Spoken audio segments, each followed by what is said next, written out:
Shalom, selamat malam Bapak Ibu yang dikasihi Tuhan. Selamat berjumpa kembali dalam program My Way.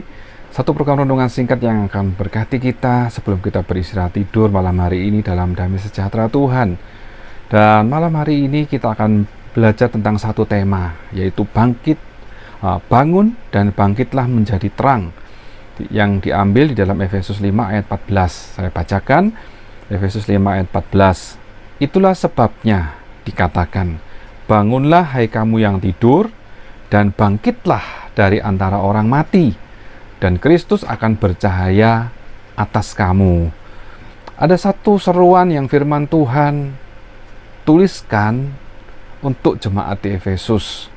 Dan sekarang ayat ini memberi satu perintah buat kita, yaitu bangun hai kamu yang tidur, dan bangkit dari antara orang mati, dan Kristus akan bercahaya atas kamu. Supaya terang Kristus bisa bercahaya atas hidup kita, maka ada dua hal yang harus kita lakukan. Yang pertama, bangun hai kamu yang tidur. Tidur di dalam ayat kebenaran firman Tuhan ini berbicara tentang satu kondisi atau keadaan kemalasan rohani. Orang yang tidur itu bisa jadi karena kelelahan, kelaparan, atau karena sakit, atau memang karena malas. Tidak ada yang bisa dikerjakan sehingga dia tidur.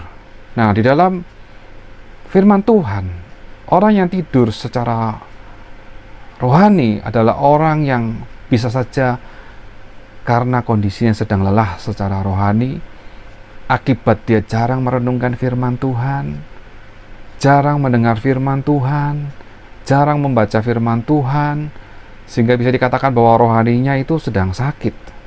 Jadi tidak ada kegairahan lagi untuk mendengar firman Tuhan. Bahkan sudah merasa bosan dan tawar dengan segala sesuatu yang berbau iman. Dan jika kita sudah mulai merasakan gejala-gejala yang demikian, berarti kita sudah diambang kemalasan rohani, di mana kerohanian kita sudah mulai tertidur. Kalau kita biarkan hal ini terus-menerus, maka nanti kita akan masuk di bagian yang kedua, yaitu menuju kematian rohani. Tapi selama firman Tuhan berkata, bangunlah hai kamu yang tidur, bangun dari kemalasan rohanimu. Mungkin kita bertanya, bagaimana caranya saya bisa bangun dari segala kemalasan rohani ini? Kalau firman Tuhan berkata dalam Amsal 6 ayat 6-11, kalau orang malas, belajar kepada semut, supaya kita memiliki hikmat, sehingga semut tidak kekurangan makanan pada saat waktu musim hujan tiba. Semut bekerja tidak sendirian, tapi mereka bekerja bersama-sama dalam satu tim, saling menolong satu dengan yang lain. Demikian pula kita, hidup kita. Kalau kita sudah mulai dilanda kemalasan rohani, tawar hati, jenuh, tidak suka mendengarkan firman Tuhan, berarti kita harus mulai bangkit, bangun kembali persekutuanmu dengan Tuhan.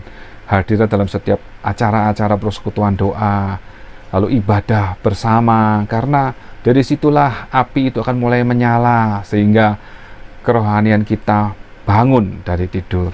Lalu yang kedua, bangkit dari kematian. Orang yang mati adalah orang yang sudah tidak memiliki pengharapan lagi, karena hanya orang hiduplah yang masih memiliki pengharapan. Jadi kalau firman Tuhan berkata kepada kita, bangkitlah dari antara orang mati, artinya bahwa kita harus bangkit kembali dengan memiliki pengharapan dari Yesus Kristus, karena hanya Yesus Kristuslah sumber pengharapan. Karena hanya di dalam Yesus Kristuslah kita bisa bangkit dari segala macam kematian rohani kita, kekecewaan, sakit hati, dendam, amarah, keputusasaan, dan yang lain. Itu semua hanya bisa dibuang. Kita bisa bangkit kalau kita memiliki pengharapan di dalam Yesus Kristus. Roma 15 ayat 13 berkata, semoga Allah, sumber pengharapan, memenuhi kamu dengan segala sukacita dan damai sejahtera dalam iman kamu, supaya oleh kekuatan Roh Kudus kamu berlimpah-limpah dalam pengharapan. Jadi, mari bangun, yang tidur, yang lelah, yang malas secara rohani.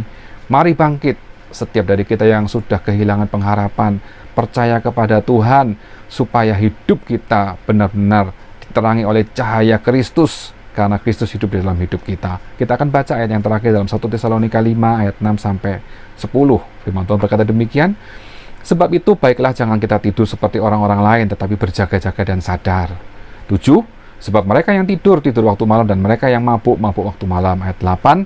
Tetapi kita yang adalah orang-orang siang, baiklah kita sadar, berbaju sirahkan iman dan kasih, dan berketopongkan pengharapan keselamatan. Ayat 9.